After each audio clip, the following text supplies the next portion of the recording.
Welcome back to Searchlight. It's August 7th. We've got two shows from two cities and two states today, plus one outtake from the Wake of the Flood recording sessions. Let's begin.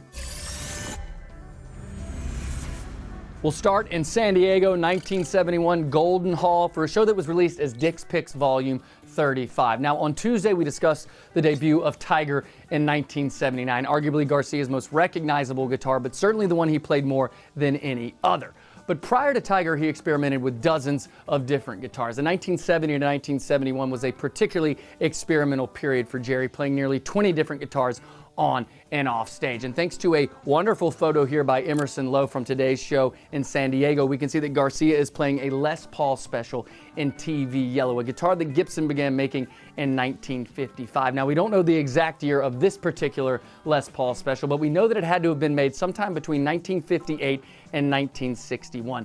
And we know that because of the double cutaway design here, a design by Gibson that was an answer to the Stratocaster that came out in 1954 with its contoured body and cutaway both above and below the neck. A timeless design that cut into Gibson's market share and forced them to go in a radical new direction. Just how radical? Well, in 1958, they put out a wild new line of guitars that featured the Flying V, the Explorer, and the EDS 1275, their very first double neck guitar. But it wasn't these exotics that increased sales for Gibson. It was something much more practical. It was the introduction of the double cutaway design to their ES 355, the Les Paul Jr., the Les Paul TV, and in early 1959, the Les Paul Special, a design that helped reestablish Gibson in the guitar market and led to one of the most iconic guitar designs in the history of rock and roll, the Gibson SG. Debuting in 1961, it became an instant bestseller and has been played by everyone from Pete Townsend to Angus Young to Sister Rosetta Tharpe to Derek Trucks to Dewey Finn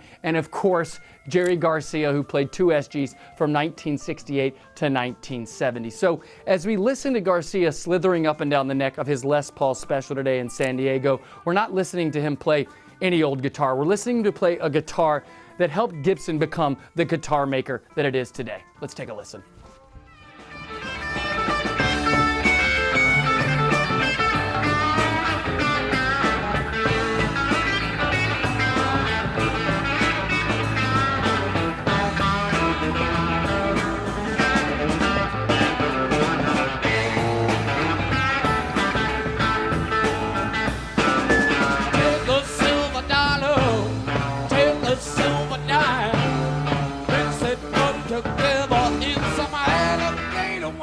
Before we go to Alpine Valley for another Dick's Picks release today, let's go north to the Bay Area. Two stops here. The first, the Fillmore Auditorium, 1966. We had one viewer, Vinny Reed 723, suggest that we cover canceled shows. Well, Vinny Reed 723, we have covered canceled shows and we will continue to cover canceled shows. We're going to do this one just for you, and plus there's a nice poster from this benefit show for the South of Market and North Beach Children's Adventure Camp. Dead Base 9 tells us that the Dead canceled here. However, it does not tell us why the Dead canceled, but we can speculate that they canceled sometime after August 2nd. The Chronicle reports that the Dead will be a part of the benefit on August 2nd. However, Ralph Gleason excludes the Dead from his morning report on August 7th. Now let's cross the Golden Gate Bridge for Sausalito, 1973, the Wake of the Flood recording sessions. An outtake of a much slower version of Loose Lucy here, a looser Lucy, if you will, than what will be released in the summer of '74 on From the Mars Hotel. A tempo that's much more comparable to the fall of '73, more specifically September 24th, 1973, a tempo that we've become quite fond of. Let's have a listen.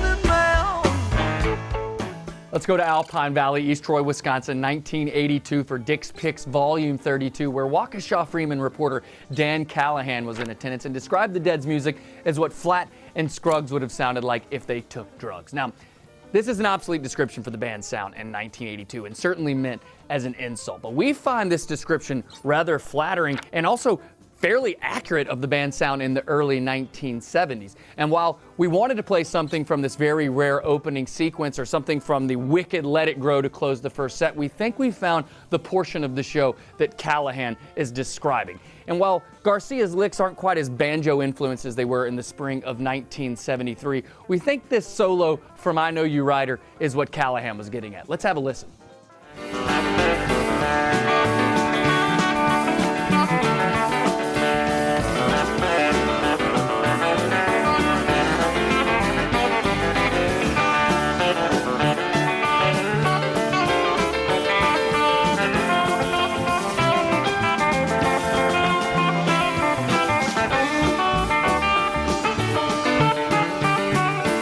The sun will shine my back door someday. That does it for August 2nd. 2 shows across 2 states and 2 cities, plus that outtake from Sausalito of Loose Lucy. Thank you, as always, to our Patreons for supporting the work we do here. Special shout out to our newest archivist member, William Izzo, and our newest Golden Road member, Matt Sweeney. Now, if you'd like to support the work that we do here, you can scan the QR code here or use the link in the description or pinned comment to become a Patreon member for as little as $5 a month. We'll see our Patreons on Sunday, August 9th.